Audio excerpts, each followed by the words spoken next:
যখন আমি দেখি কাঞ্চন আনওয়েল, কাঞ্চন ভীষণ মুখ চোরা, যেটা তুমি বললে, জীবনে অনেক কিছুর উপর দিয়ে যায়, কাঞ্চন বলতে জানে না, কাঞ্চন বলেনি, রাদার বলে বহু জায়গায় হয়তো কাঞ্চন ছোট হয়েছে, ঠকেছে, হার্ট হয়েছে। কিন্তু আমার ক্ষেত্রে মনে হয় কাঞ্চনের বোধহয় বিধায়ক সত্তাটা কাঞ্চনের জীবনের ব্লেসিং।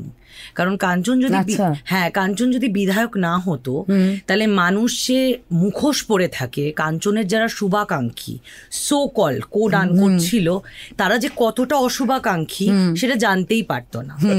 কাঞ্চন একটা মানুষ, মানে ধরো তোমার সাথে এতদিনের একটা বন্ধুত্ব কাঞ্চনের, যদি আমার ক্ষেত্রেও বলি, সে XYZ যে কোনো অভিনেতার সাথে, কাঞ্চন তাকে মনে করে তুই তোকারির সম্পর্ক।